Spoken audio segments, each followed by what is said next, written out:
Hello and welcome to my channel. Close your eyes, sit back, and let yourself get lost in the story. First, subscribe to my channel and let me know you're watching from in the comments. Chapter 1. When the sun went down, Rome never truly slept, even in the deepest hours of the night.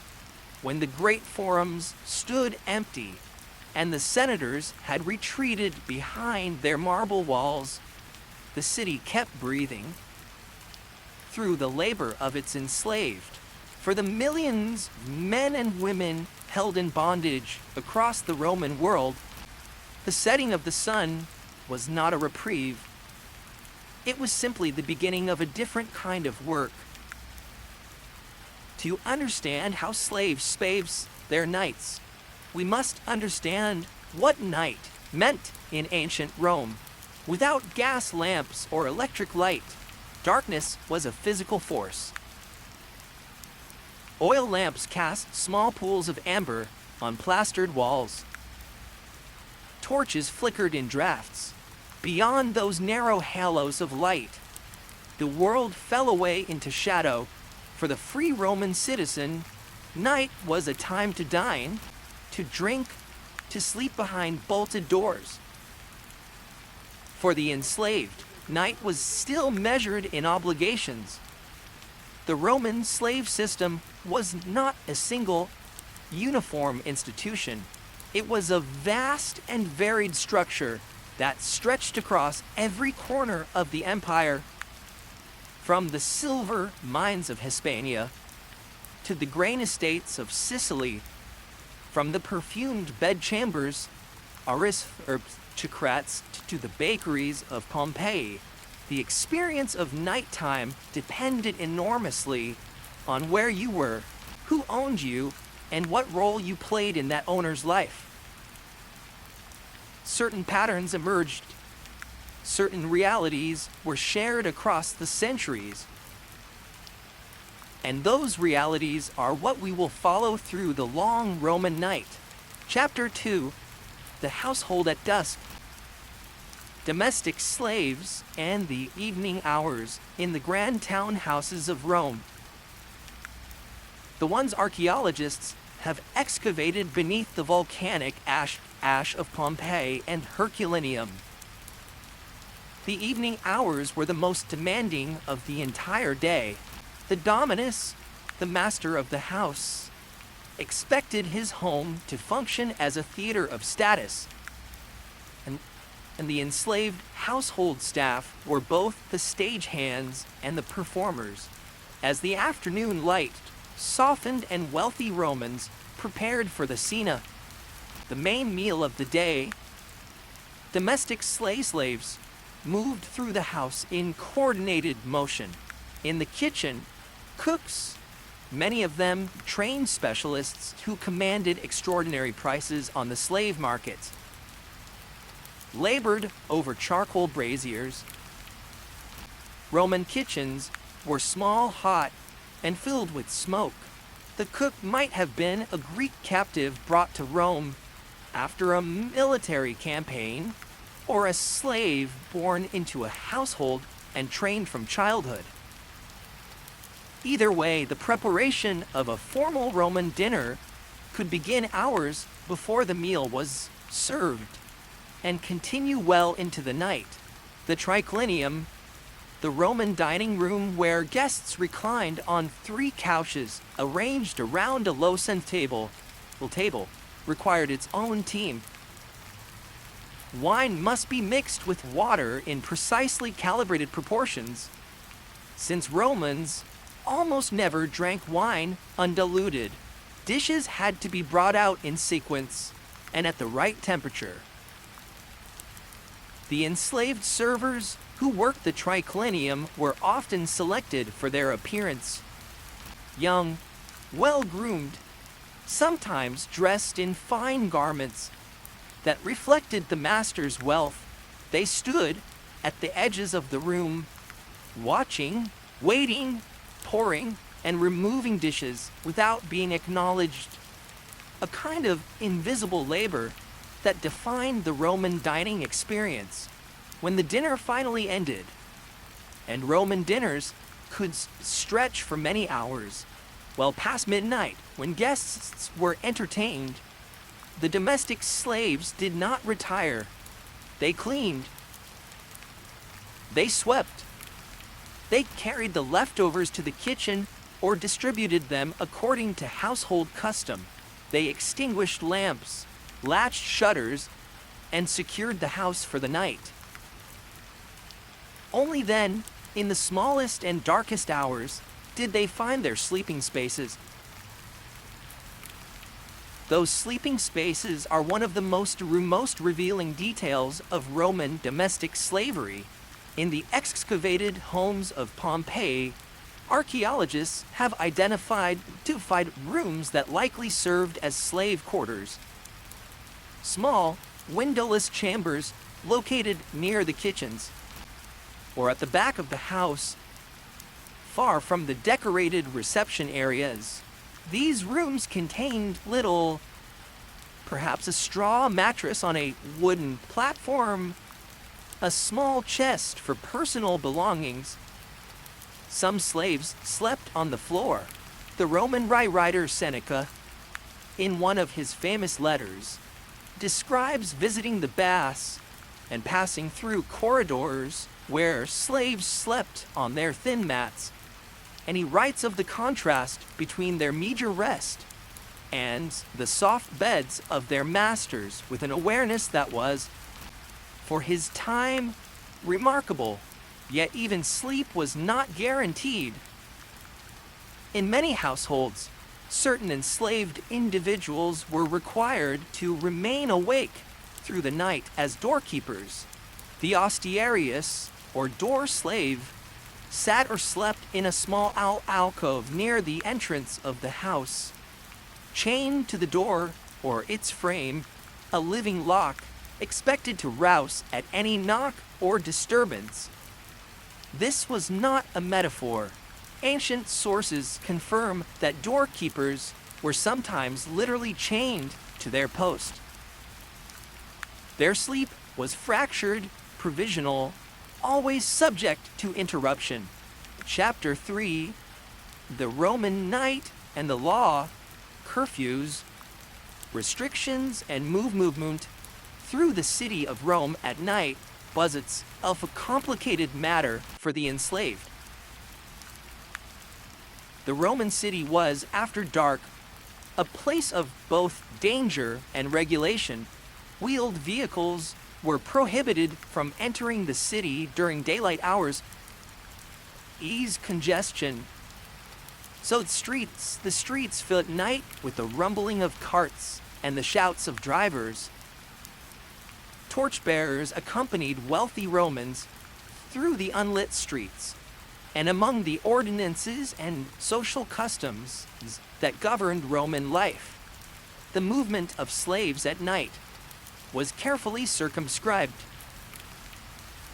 Generally not supposed to be abroad in the city at night without their master's knowledge or a specific errand. A slave found wandering without purpose could be questioned by the vigiles. Rome's combination of firefighters and night watchmen and returned to their master, or in more serious cases, held for questioning. The threat of being labeled a fugitive was real. A slave who ran away and was captured faced severe punishment, including branding on the forehead, the letters "fog" for fugitivist, and, in extreme cases, execution. This legal reality shaped the geography of the enslaved night in Rome. Slaves moved through the city with errand tablets, written on orders from their masters. Their masks are in groups on recognized. A master sending a slave to deliver a message after dark would sometimes provide a lantern, not out of care for the slave's safety, but because the errand needed to be completed. Slaves who worked as messengers, as letter carriers between aristocratic households, or as escorts for their masters, navigated the Roman night as a matter of professional necessity. And yet the legal restrictions also created opportunities. Carefully hidden ones, Roman sources hint at a shadow world of enslaved social life that existed in the night hours, in the margins of supervision. Slaves gathered at crossroad shrines, compita, small neighborhood altars where offerings were made and where enslaved people sometimes had a recognized religious role. They met in the narrow alleyways between insulae, the multi-story apartment buildings where much of Rome's population lived. They talked, they traded small goods, they maintained connections that the date hours, with their constant visibility and oversight, did not easily permit. Each chapter 4, the agricultural slave and the rural knight, the experience of those roamed vast agricultural estates. The latifundia was in almost every way starker than that of the urban domestic slave. The Roman agricultural system, particularly in Italy and Sicily, from the 2nd century BCE onward, came to depend heavily on enslaved labor on a massive scale. These were men and women in great military conquests. After the sack of Corinth, after the subjugation of Carthage, after the campaigns in Gaul, they arrived in Roman chains and were sold at a public auction to landowners who needed hands for the fields. For agricultural slaves, the workday was defined by sunlight, and so was the night. When darkness fell and the fields could no longer be worked, these men and women who returned to the ergastulum, the slave barracks, a word that carries within it the full weight of its meaning. The ergastulum was a locked enclosure, sometimes partially underground, where field slaves were confined at night. It was not a dormitory in any comfortable sense. It was a holding space. Ancient agronomists, the writers who produced practical guides on estate management, men like Atto the Elder and later Columella, wrote about the ergastulum as a functional necessity, the way one might describe a stable or a storehouse. Cato the Elder, writing in the 2nd century BCE in his work on agriculture, was blunt about his expectations for slaves. They should either be working, sleeping, or sick. He recommended giving slaves enough food to work, but not enough to make them comfortable. He approved of selling old or ill slaves before they became a burden.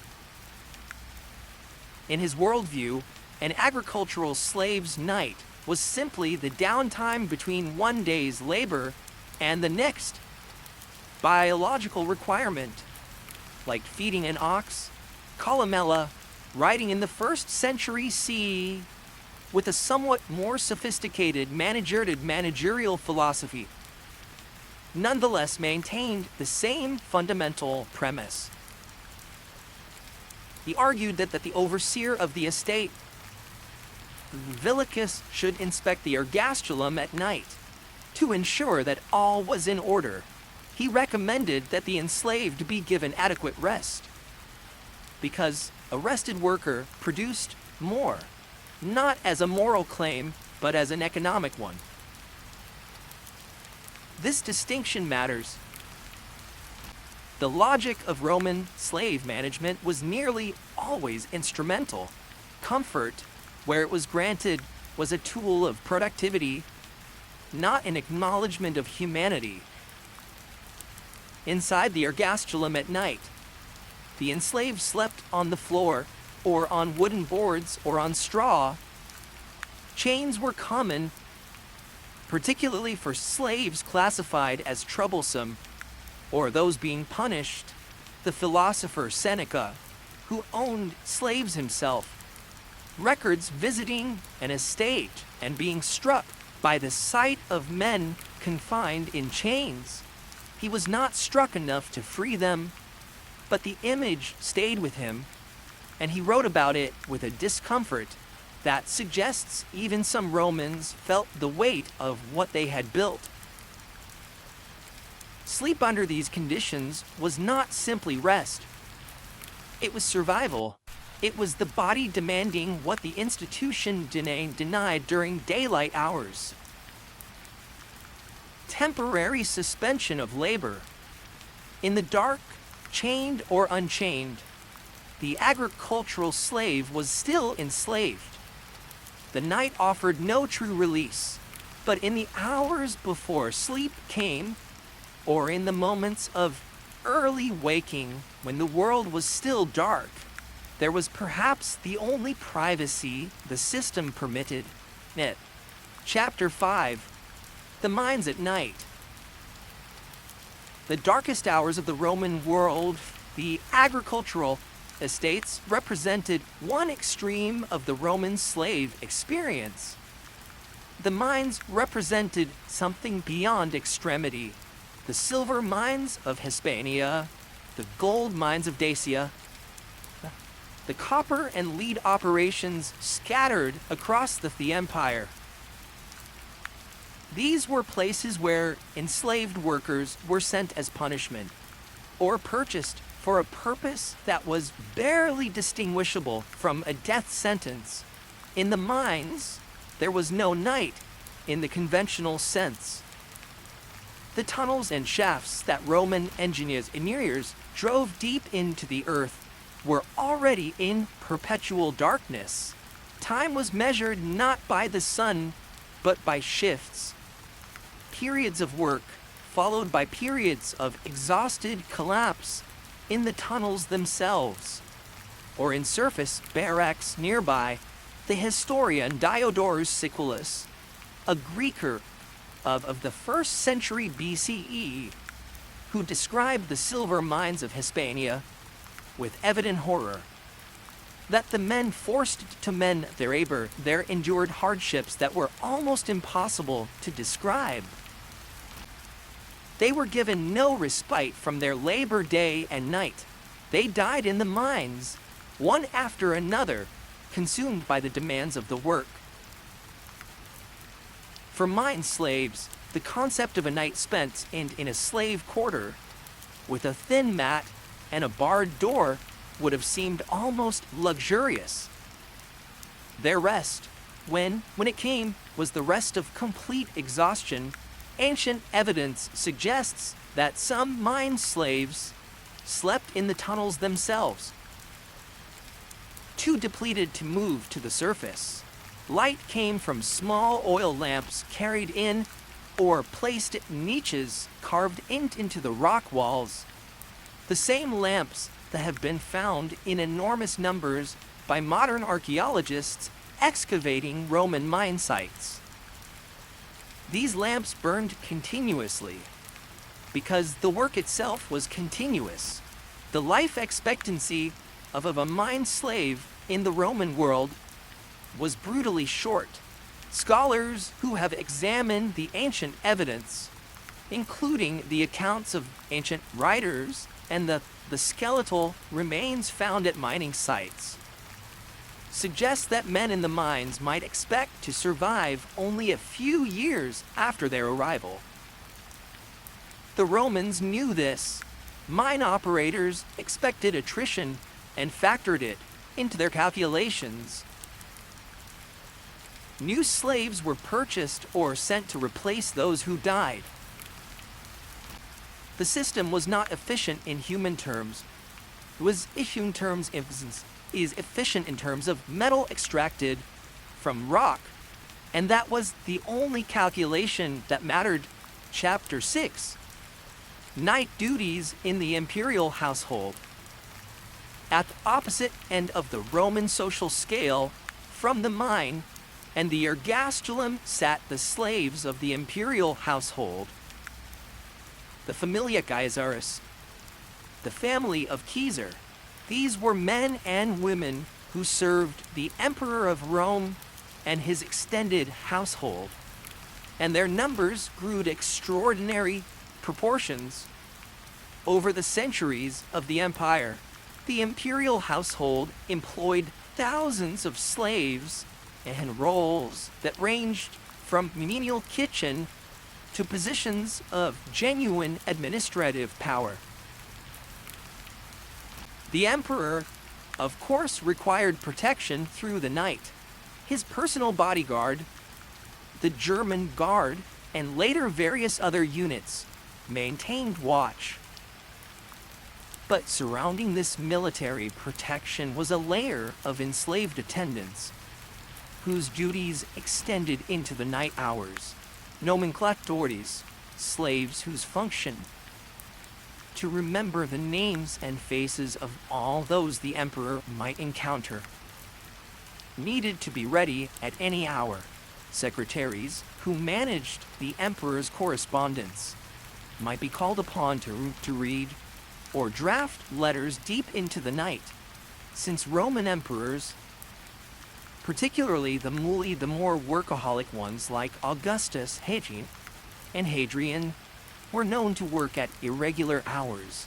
Personal attendants to the emperor and members of the imperial family slept near their charges, ready. For female members of the imperial household, enslaved attendants called cubiculari slept either in the same room or immediately outside the door. These were often trusted purse slaves whose proximity was a mark of their status within the enslaved hierarchy, but whose access also meant a perpetual state of availability, never fully off duty, always within call. The imperial palace on the Palatine Hill, from which our modern word palace derives, was a city within a city. Its corridors held enslaved cooks, bakers, physicians, readers, cosmetic specialists, textile workers, masseurs, musicians, and teachers. In the night hours, the palace did not empty. Bakers worked through the darkness to ensure that fresh bread was available at dawn. Night watchmen patrolled the corridors, and in the kitchens, preparation for the following day's meals begin before sunrise. Chapter 7:7. The inner life, dreams, and resistance in the night hours. To speak only of labor and confinement is to tell less than half the story of the Roman slave's night. For human beings carry within them a life that no institution can entirely contain, a life of thought, of feeling, of connection, of meaning-making. The enslaved in Rome were no different, and the night hours, however brief or broken they were, held within them the full complexity of human experience. Religion was one of the most important dimensions of enslaved life in Rome, and it was a dimension that the night made more accessible. The Romans permitted, within limits, the religious practices of their slaves, partly out of indifference, and partly because suppression was more trouble than it was worth. Slaves worshipped at the Compita, the neighborhood crossroad shrines, where they had a formally recognized ritual role. During the festival of the Compitalia, they maintained small household shrines of their own, tiny terracotta figures, small oil lamps lit in honor of gods from their homelands. Syrian Baal, Egyptian Isis, the Phrygian Cybele, for enslaved people from Egypt, Greece, Syria, Gaul, or or any of the dozens of cultures absorbed into the Roman world through conquest. The gods of their homelands became anchors of identity. A Greek slave in Rome might still offer a prayer to Apollo or Hermes in the language of their childhood. An Egyptian slave might keep a small figure of Isis hidden in their sleeping space, touching it in the dark before sleep, a gesture connecting them across vast distances to a life that had been taken from them. Isis, in particular, became enormously popular among enslaved populations in Rome, partly because her mythology contained strong themes of suffering, perseverance, and ultimate triumph, death. Dreams held a special significance in the ancient world. The Romans believed that dreams could be genuine communications from the divine, and this belief was not limited to the free population. Enslaved people dreamed of freedom. Ancient sources, when they trouble to mention it at all, record enslaved people who claimed prophetic dreams, who interpreted signs in the night sky seen through a barred window, who clung to the possibility that the cosmos was paying attention to their suffering. Whether we regard this as hope or as the only available consolation, was real, and it sustained people through circumstances that might otherwise have been entirely unendurable. Resistance, too, took its shape in the night. The most visible form of resistance, open rebellion, was rare and catastrophically punished as the aftermath of the Great Slave Revolt, led by Spartacus in 73 to 71 BCE, demonstrated. 6,000 crucified slaves lined the Appian Way from Capua to Rome, a monument to what awaited those who chose open defiance. But resistance in the night hours took quieter forms. Slaves shared information. They warned each other of a master's moods. They protected one another from punishment. They found small ways to take back portions of their labor. Moving slowly, breaking tools, feigning illness. The Roman legal and literary record is full of masters complaining about the laziness, deceptiveness, and dishonesty of their slaves. Scholars of slavery have noted that this persistent complaint was itself evidence of persistent resistance. A continuous, low-level effort by enslaved people to maintain some degree of agency within a system designed to eliminate it entirely. The night was best time for this kind of quiet defiance in the reduced visibility and reduced supervision that darkness provided. Chapter 8, Love, Family, and the bonds the law could not recognize. Roman law did not recognize the marriages of slaves. The relationship between an enslaved man and an enslaved woman was called a old contubernium, a word that literally means sharing a tent, a military term applied to what Roman law refused to dignify as a marriage. Children born to enslaved women were themselves slaves, the property, the mat, to be kept, sold, or separated at will. And yet people formed bonds. In the excavated slave quarters of Roman villas and the inscriptions on the tombstones that enslaved people, sometimes for each other, paid for with the peculium, the small personal funds some masters permitted their slaves to accumulate. We find evidence of deep and durable human relationships. Contubernial partners who lived together for decades. Parents who mourned children sold away from them, children who honored parents they had lost.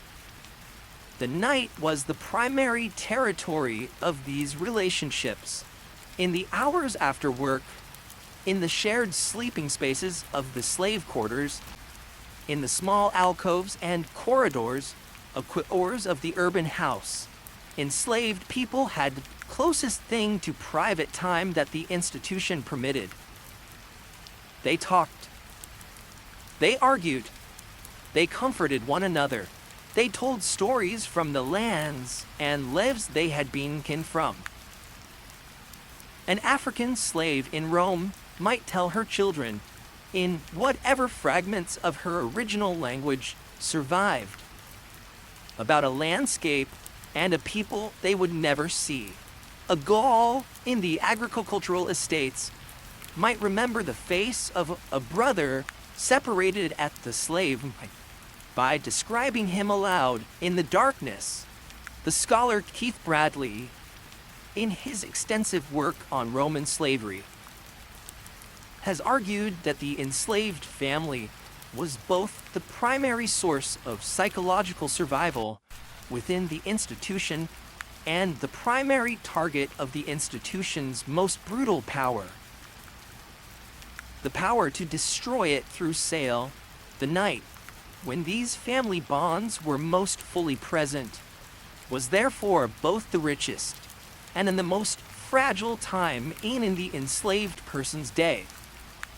When a child was sold, the separation happened in daylight at the public market, but its full weight was felt in the night that followed, in the empty space where a person had been, in the silence where a voice had spoken.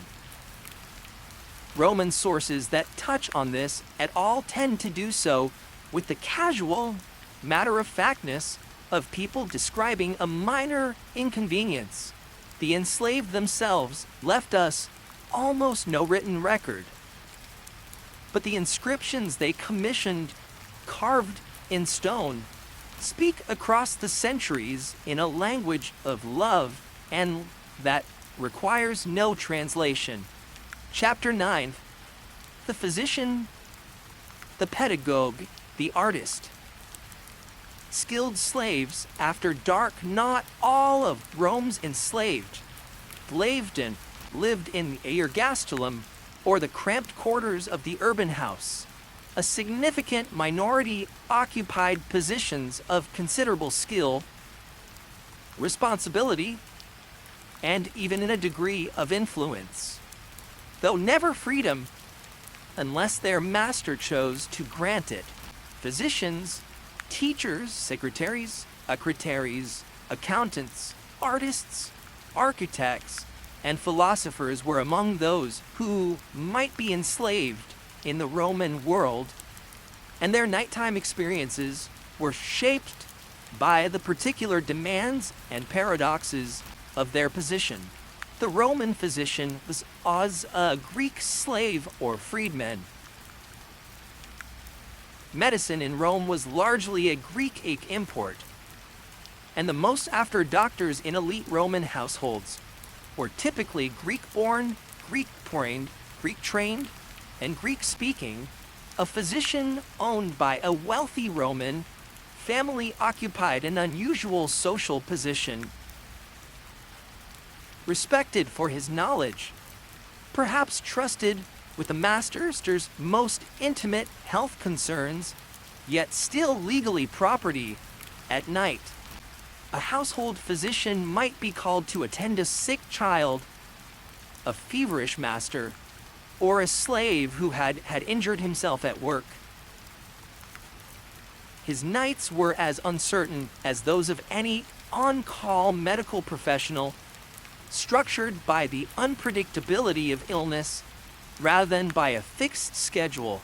The pedagogus, the slave assigned to escort and supervise the children of a wealthy Roman household, had a role that extended into the evening hours. Roman boys of the upper classes were accompanied everywhere by their pedagogi, to school, to the baths, through the city. In the household at night, the pedagogus was responsible for maintaining order and supervision on, which could mean sleeping near the children's rooms available for the small crises and ascent demands of childhood. Enslaved artists and musicians occupied another kind of night. Wealthy Romans who entertained guests expected musical performances during and after dinner. Enslaved musicians, players, citharists, singers performed throughout the evening and into the night, trained from childhood, sometimes to an extraordinary level of skill. They produced the soundtrack of Roman elite leisure, while being wholly excluded from that leisure themselves. When the guests finally departed and the lamps were extinguished, the musician to whatever sleeping space the household provided. Sometimes a relatively comfortable one, if their value warranted it, sometimes not. The amanuensis, the enslaved secretary, who took dictation and managed correspondence, might work through the night when a master had urgent letters to write or documents to prepare. The philosopher Pliny the Elder, who was himself a free Roman, not enslaved, was famous for dictating to his secretaries at every available moment, including meals and journeys. His secretaries, who were enslaved, had no choice but to keep pace with his relentless intellectual productivity. When Pliny finally slept, they could too. When he woke before dawn with a new idea, they woke as well. Chapter 10. Lend, the Watchman, and among the most distinctive enslaved roles associated with the nighttime was that of the night watchman in the Roman household. The security of a wealthy Roman home depended heavily on its enslaved staff, and this was particularly true after dark, when the house was closed and its occupants asleep. The ostarius at the door has already appeared in this account, but the full picture of nighttime security in a large Roman house involved multiple enslaved individuals stationed at strategic points. Large estates and townhouses employed enslaved watchmen who patrolled the property through the night, carrying lamps or torches, checking gates, monitoring the sleeping quarters of other slaves, watching for fire. Always a catastrophic risk in a city where buildings were densely packed and lighting wasn't entirely open flame. These watchmen did not sleep during their shifts. They moved through the darkness of the house or estate, a human alarm system, their attention the only barrier between their master's property and the chaos, the Roman night outside. There is something almost unbearable in the image of an enslaved watchman patrolling the boundaries of a property he himself could not leave freely, protecting the wealth and comfort of a man who owned him as surely as he owned the walls the watchman circled. Yet this was reality of the Roman institution, and it replicated across the empire in thousands of households, large and small. The enslaved protected the enslaving, and in doing so, were themselves the most vivid possible demonstration of the system's total reach. The vigils, Rome's official night watch, were not slaves. They were freedmen and free men of the lower classes, organized into cohorts by Augustus as part of his reform of the city. but they interacted constantly with the enslaved population of Rome during their nighttime patrols, questioning those found in the streets, responding to fires in the insulae where many slaves lived or were kept, and maintaining the nocturnal order of the city. The relationship between the vigiles and the enslaved was complex, sometimes collaborative, sometimes coercive, and it was the defining dynamics of the Roman night. Chapter 11, Food, Rest, and the economics of enslaved bodies. The Roman slave owners' calculations about the nighttime treatment of their enslaved workers were, at root, economic calculations. Keeping a slave alive and functional required investment. Food, shelter, medical attention when necessary, and sufficient sleep to maintain productivity. Roman agricultural writers debated the optimal allocation of these resources with the same practical tone they used to discuss the feeding of oxen or the maintenance of tools. Columella, perhaps the most sophisticated of agricultural writers, argued against the harshest practices of his predecessors. He wrote that slaves who were treated with some degree of consideration, spoken to by the master about their work, consulted occasionally about agricultural decisions, given adequate food, were more productive than those who were simply driven. He recommended that the villicus inspect the slave quarters at night, not to ensure absolute confinement, but to check that the slaves were properly rested and healthy. This was progressive thinking within the Roman tradition, but it was still thinking in the language of yield and return on investment. The food rations given to Roman slaves were codified in agricultural manuals and occasionally referenced in legal documents. They were sufficient to sustain labor. Grains, legumes, some oil, occasional wine, sometimes olives or saltfish, but barely more than sufficient. The caloric requirements of a field slave doing heavy physical labor and the rations provided were calculated to meet those requirements at minimum cost. At night, after the day's work, the evening meal, eaten before the relative confinement of the ergastulum, was the primary caloric event of the day. It was also, in many ways, the primary social event. Enslaved people eating together, sharing the food that the estate provided, in what might be the closest approximation to community that the institution allowed. For domestic slaves, the situation was more variable.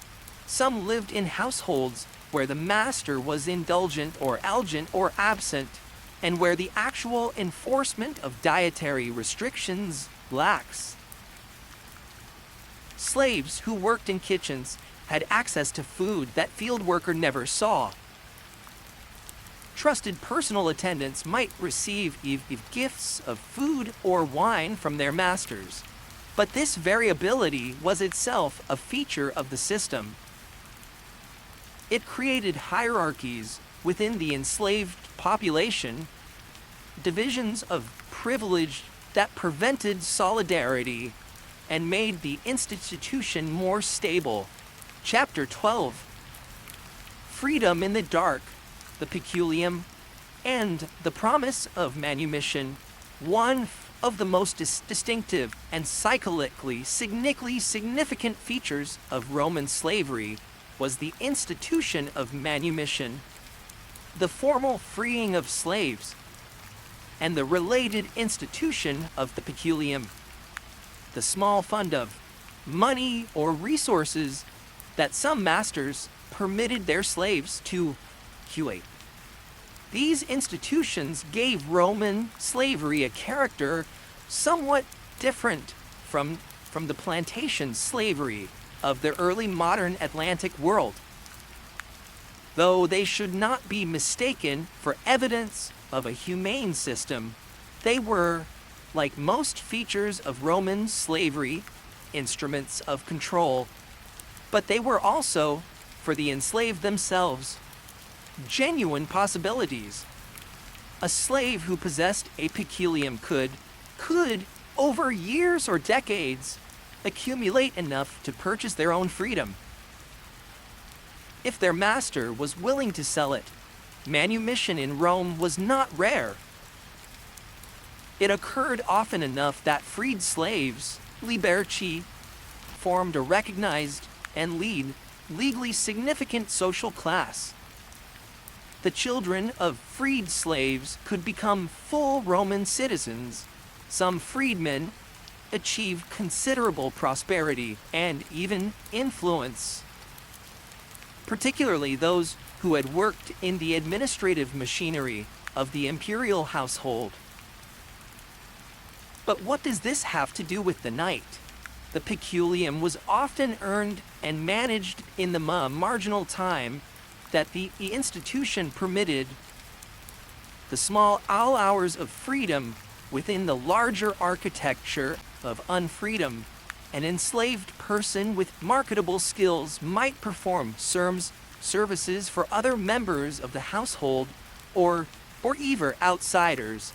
Collecting small payments were added to their peculium. A talented cook might earn extra consideration for exceptional work. A trusted secretary might receive gifts from satisfied employers. These transactions, this careful accumulation of small advantages, often happened in the informal space of the evening hours, and in the night, the calculation was made and remade. How much, how long, how many years before the total reached what the master might accept as a purchase price was a form of long-term planning that the institution tried to prevent, but could not entirely suppress. The enslaved who hoped for manumission carried that hope through the darkness, and it shaped their behavior in ways that their masters sometimes recognized and exploited, promising freedom as a management tool, while never necessarily intending to deliver it. For those who had no realistic hope of manumission, the mine slave, the field slave condemned to the ergastulum for perceived insubordination, the slave whose labor had destroyed their health before any savings could accumulate, the knight held different calculations. Survival. Another day, the small defiances that kept some sense of self intact. The faces of people they loved or had loved or hoped to love again. The prayers offered to gods who were perhaps listening in the dark. Chapter 13, Dawn and the Return of Labor. Rome woke early. In the agricultural estates, the work bell or the overseer's shout would come before full light. In the summer months, perhaps as early as what we would call 4 a.m, in the urban household, the morning routine of a Roman aristocrat began at sunrise, and the enslaved staff needed to be ready before their master woke. The night was not a sealed period with defined boundaries.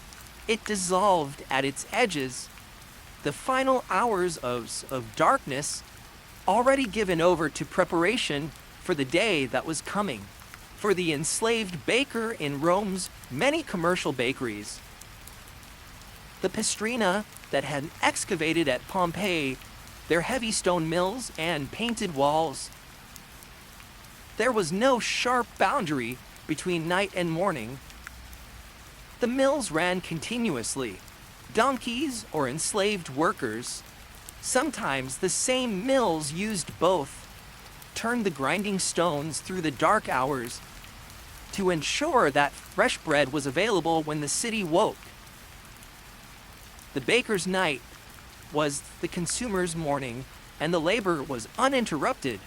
In the households, the first slaves to rise were those whose duties were triggered by the master's awakening. The personal attendants helped with the elaborate Roman process of washing and dressing, a process that could involve multiple enslaved people with specialized roles. Had to be ready before that awakening. Their night ended when it ended, regardless of how recently it had begun. And so the long Roman night came full circle. Back to the requirements of the day, back to the visibility and oversight of daylight. Whatever had happened in the dark hours, the prayers, the whispered conversations, the tears, the calculations, the dreams, receded beneath the morning requirements of the institution. The enslaved men and women of Rome rose another day, carrying with them whatever the night had given or taken, and they carried it invisibly, because that was the only way they were permitted to carry it at all.